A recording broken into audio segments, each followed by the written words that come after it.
అదేవిధంగా అధ్యక్ష హరీష్ రావు గారిని చూస్తే అప్పుడప్పుడు మళ్ళీ ఆయన నా పేరు తీసుకున్నాడు అంటారు. పేరు ఎందుకు తీసుకోవాల్సిందంటే నువ్వు నిన్న మాట్లాడిన దాని మీద వాళ్ళ పేరు తీసుకుంటున్నా. ఆమంగల్ మా అత్తగారు ఊరు అంటే నేను అత్తగారు ఊరికి రోడ్డు వేసుకుంటున్నాను.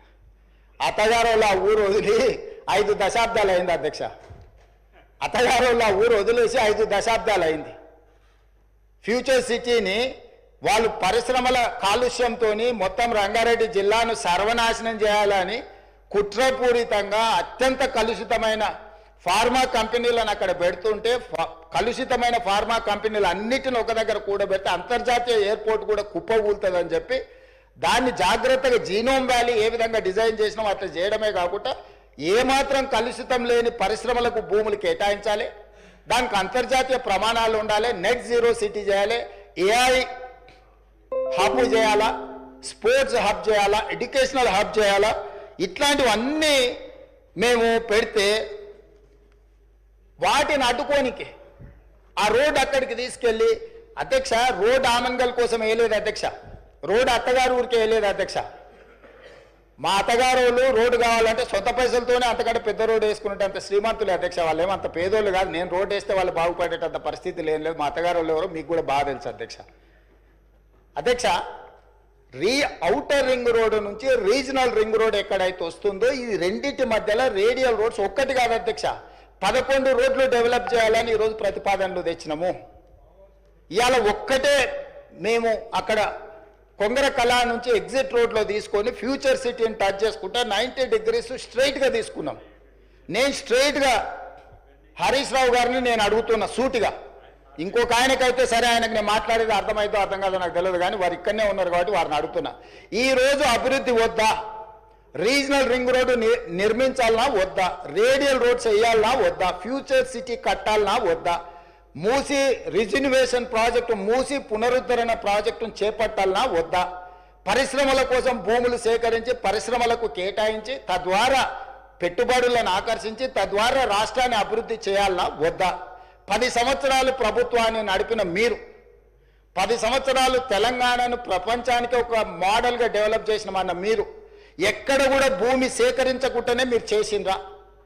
ఈరోజు మీరు మల్లన్న సాగర్ బాధితులకు మల్లన్న సాగర్ భూ నిర్వాసితులకు మీరు చేయాలంటున్నారు. మల్లన్న సాగర్ భూమి ఎవరు సేకరించారు అధ్యక్ష? అధ్యక్ష ఎవరి ఫామ్ హౌస్ దగ్గర ఈరోజు వారు అడిగితే నేను విచారణకు ఆదేశించడానికి సిద్ధంగా ఉన్నా అధ్యక్ష. కొండపోచమ్మ ప్రాజెక్టు నుంచి ఫామ్ హౌస్లకు డైరెక్ట్గా కాలువలు తీసుకున్న వాళ్ళు ఎవరు? ఈరోజు కట్టుకున్న రిజర్వాయర్లు అది రంగనాయక సాగరా, లేకపోతే కొండపోచమ్మనా, లేకపోతే మల్లన్న సాగరా? ఎవరు భూములు కొనుక్కున్నారు, ఎవరు ఫామ్ హౌజులు కట్టుకున్నారు, ఎవరి ఫామ్ హౌజులకు ఆ రిజర్వాయర్ల నుంచి నీళ్లు పోతున్నాయి, రోడ్లు ఎవరు వేసుకున్నారు? ఈరోజు నాకు కానీ నా కుటుంబ సభ్యులకు కానీ నేను ప్రభుత్వం వచ్చిన తర్వాత 1 ఇంచు భూమి అయినా ఎక్కడైనా మేము కొనుక్కున్నామా? అది ఫ్యూచర్ సిటీ కాదు, 4 బ్రదర్ సిటీ అని, 4 crore brother and sisters city అధ్యక్ష. 4 కోట్ల తెలంగాణ సోదరులు సోదరీమణుల యొక్క సిటీ అధ్యక్ష. That is our future. ఆనాడు చంద్రబాబు నాయుడు గారు మొదలుపెట్టిన సైబరాబాద్ డెవలప్మెంట్ అథారిటీని రాజశేఖర రెడ్డి గారు కొనసాగించి రాజశేఖర రెడ్డి గారు రాజకీయ కక్షాపూరితమైన ఆలోచనలు చెయ్యొద్దు, అభివృద్ధిలో ఎవరు మొదలుపెట్టినా దాన్ని కొనసాగించాలని రాజశేఖర రెడ్డి గారు నిర్ణయం తీసుకొని చంద్రబాబు నాయుడు గారు 200 ఫీట్లతో మొదలుపెట్టిన ఔటర్ రింగ్ రోడ్డును 500 ఫీట్లకు పెంచడమే కాదు, ఆనాడు పెద్దలు దేవేందర్ గౌడ్ గారు శంషాబాద్లో మొదలుపెట్టిన అంతర్జాతీయ ఎయిర్పోర్టు ప్రతిపాదనను రాజశేఖర రెడ్డి గారు కొనసాగించుండు. రాజశేఖర రెడ్డి గారు ఆనాడు ఐటీ కానీ ఫార్మా కానీ నేదురుమల్లి జనార్దన్ రెడ్డి గారు మొదలుపెట్టిన hitech city foundation Rajiv Gandhi గారిని ఆదర్శంగా తీసుకొని మొదలుపెట్టిన హైటెక్ సిటీని చంద్రబాబు నాయుడు గారు కొనసాగించారు. చంద్రబాబు నాయుడు గారు కొనసాగించిన దాన్ని రాజశేఖర రెడ్డి గారు విస్తరించారు. ఏ రోజు కూడా కక్షాపూరితమైన ఆలోచనలతోని మేము వివరించలేదు అధ్యక్ష.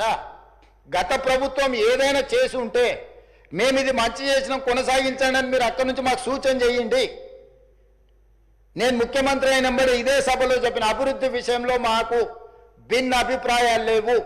గత ప్రభుత్వం ఏదైనా మంచి చేసి ఉంటే ఆ మంచిని కొనసాగిస్తామని ఇక్కడి నుంచే నేను స్పష్టంగా చెప్పిన.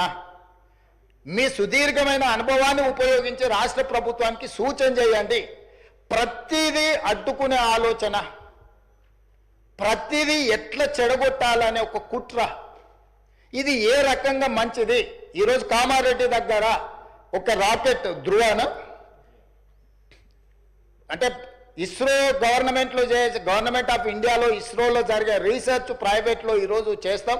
కామారెడ్డి దగ్గర మాకు ల్యాండ్ కావాలని అంటే ఒక దేశానికి సంబంధించి ప్రపంచంతోనే పోటీ పడే రాకెట్ సైన్స్ తయారు చేసే వాళ్ళకి మేము కామారెడ్డిలో ఉన్న ఎమ్మెల్యే ఎవరు అధ్యక్ష? ప్రతిపక్షానికి సంబంధించిన ఎమ్మెల్యే. అంత మంచి సంస్థను అక్కడికి పంపించాలని ఎందుకు అనుకుంటున్నాం అధ్యక్ష? మాకేముంటుంది అధ్యక్ష? తెలంగాణ మొత్తం మాదే అధ్యక్ష. నేను తెలంగాణకు ప్రాతినిధ్యం వహిస్తున్న అధ్యక్ష. ఒక్క ప్రాంతానికి కాదు, నేను ఈ ప్రాంతం ఆ ప్రాంతం కాదు, తెలంగాణ మొత్తం మా పరిధిలోనే, మా మంత్రివర్గం మా ప్రభుత్వం పరిధిలే. ఈ తెలంగాణను క్రియేట్ చేసింది మేము, ఈ తెలంగాణను ప్రొటెక్ట్ చేసేది మేము, ఈ తెలంగాణను డెవలప్ చేసేది మేము, ఫ్యూచరిస్టిక్ తెలంగాణగా మార్చేది మేము అధ్యక్ష. ఈరోజు ఎక్కడ చూసినా అక్కడ లేక్స్ రాక్స్ లేకపోతే ఏమో ఉన్నాయి అధ్యక్ష. నిజ నిర్ధారణ కమిటీ మీరు వేసుకోండి అధ్యక్ష. మీరు ఆదేశాలు ఇస్తే మాకేమో అభ్యంతరం లేదు. ఎమ్మెల్యేలు అందరినీ ఒక ట్రిప్ తీసుకెళ్లి చూపిద్దాం అధ్యక్ష. అక్కడ జరుగుతున్న అభివృద్ధి ఏంది, మేము చేస్తున్నది ఏంది, లేకపోతే పవర్ పాయింట్ ప్రజెంటేషన్ తమరు అనుమతిస్తే సభలు కానీ లేకపోతే కమిటీ హాల్లో చూపిస్తాం అధ్యక్ష. అన్ని ఓపెన్ బిడ్డింగ్లు మేము అమ్మదలుచుకున్నాం అధ్యక్ష. పెట్టుబడులను ఆకర్షించాలని ఇవాళ అసెంబ్లీ జరుగుతున్నా కూడా అంతర్జాతీయ సంస్థలతో ఈరోజు నేను మా శ్రీధర్ బాబు గారు మీటింగ్ ఏర్పాటు చేసి ఆ మీటింగ్ను ఈరోజు వాళ్ళతో పెట్టుబడులను మాట్లాడి వచ్చినాం అధ్యక్ష. ప్రపంచంలోనే పెద్ద పెద్ద పరిశ్రమలు తెలంగాణ వైపు హైదరాబాద్ వైపు చూస్తుంటే మీరు చేయలేని పనులను కూడా ఈరోజు ఎలివేటెడ్ కారిడార్ కంటోన్మెంట్లో మీరు 10 ఏళ్ళు తిప్పలబడ్డం అన్నారు, రాలేదు. అంతకంటే ముందు 10 ఏళ్ళు రాజశేఖర రెడ్డి గారు కూడా ప్రయత్నం చేసి రాలేదు. నేను వచ్చిన 10 నెలల కేంద్ర ప్రభుత్వం నుంచి నేను సాధించిన అధ్యక్ష. పూడూరులో నిర్వహించిన లో ఫ్రీక్వెన్సీ నావీ రాడార్ స్టేషన్ మీరు కూడా వచ్చారు కదా అధ్యక్ష.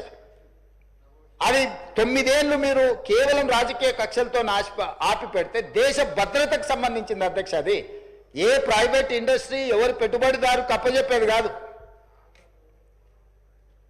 సముద్రంలో దేశం మీద దాడి చేయడానికి వచ్చే శత్రువులను కనిపెట్టడానికి మన తెలంగాణలో మన భూభాగం మీద వికారాబాద్లో తమరి నియోజకవర్గంలో పని మొదలు పెడతామంటే 9 ఏళ్ళు మీరు ఆ భూమిని కాంపెన్సేషన్ తీసుకొని కేంద్ర ప్రభుత్వం నుంచి నష్టపరిహారం తీసుకొని భూసేకరణలో భాగంగా కేవలం మీరు పర్సనల్గా ఏదో ఎజెండా తీసుకొని వెళ్తే కేంద్ర ప్రభుత్వం దానికి అనుకూలంగా వ్యవహరించలేదు అని ఒక కారణం చేత పెండింగ్ పెడితే నేను దాన్ని క్లియర్ చేసిన. ఆర్సీఐ అక్బరుద్దీన్ ఓవైసీ గారి కాన్స్టిట్యున్సీలు ఉంటాయి, దేశ భద్రత కోసము ఉండే సంస్థ.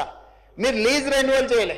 గవర్నమెంట్ ఆఫ్ ఇండియా దేశ భద్రత కోసం ఉన్న భద్రతా బలగాలకు సంబంధించిన వాటిని తెలంగాణ రాష్ట్ర ప్రభుత్వం 2700 ఎకరాల ల్యాండ్ లీజ్ రెన్యువల్ చేయకుండా గత ప్రభుత్వం మీరు ఆపి పెడితే నేను ఇమ్మీడియట్గా కేంద్ర ప్రభుత్వానికి లీజ్ రెన్యువల్ చేసిన అధ్యక్ష. కేంద్రంలో ఉన్నది నరేంద్ర మోడీ గారు కాబట్టి లేకపోతే రాజ్నాథ్ సింగ్ గారు కాబట్టి రాజకీయంగా నాకు సరిపోదు కాబట్టి నేను దేశ భద్రతతో కూడా చెలగాట మారతాని అట్లా కుంచితమైన స్వభావంతో మేము వ్యవహరించలేదు అధ్యక్ష.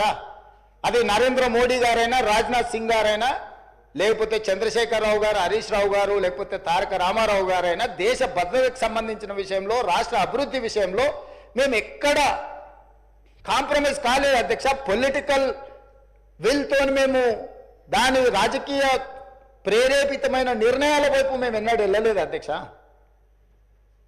కాబట్టి దయచేసి సభ ద్వారా నా రిక్వెస్ట్ ఒక్కటే, మీరు సూచనలు చేయండి, రాష్ట్రానికి ప్రయోజనం చేకూరే అంశాలను ప్రస్తావించండి.